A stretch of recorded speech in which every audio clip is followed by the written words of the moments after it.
So we know in the end of the footage that there's the hand getting cut off. Loki cuts off the hand and betrays Thor. Tell us a little bit about this. Is such a dynamic character. Is there any part of him that wants to be redeemed? Will we see any element of that in this film as well? I don't know.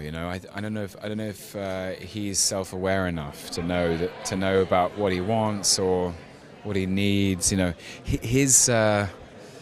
His raison d'etre, his moniker, his epithet, his mischief. I mean, he lives for it. He lives for rebellion and wickedness and guile and unpredictability. So I think, to betray that in himself would almost be, to let himself down in that regard would be a self-betrayal. And yet, in every living thing that has ever kind of graced the surface of the earth, no one is all black. No one is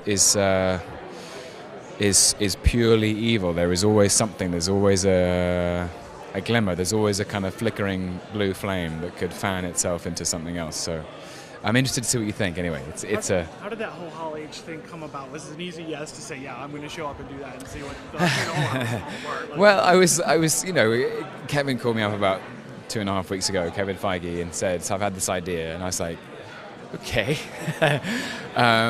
And I got very excited by it, and then I just wanted to make sure that we did it right. Like I didn't want to.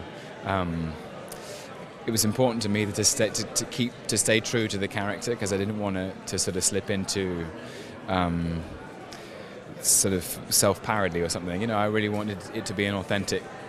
I wanted to be absolutely in character. So, but I loved it in the end. It was the thought of it, the thought of coming out and sort of saying thank you to the fans in that way, and was really thrilling. And I honestly, it was one of the most exciting buzzes of my life. As someone who trained in the theatre, 6,500 people is about the biggest gig I've ever played. So yeah, I'm very happy, very happy.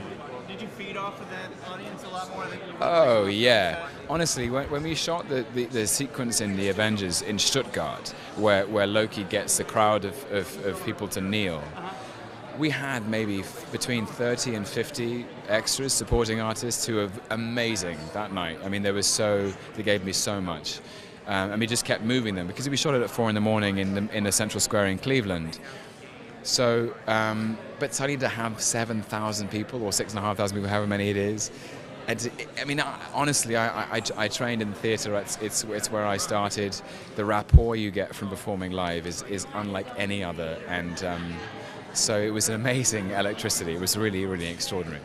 Yeah, and also that's the thrill of the first time. The fact that you don't get a second take. There's no like, actually, can we just try that one more time? You get one go at it. So I love that. The adrenaline is amazing.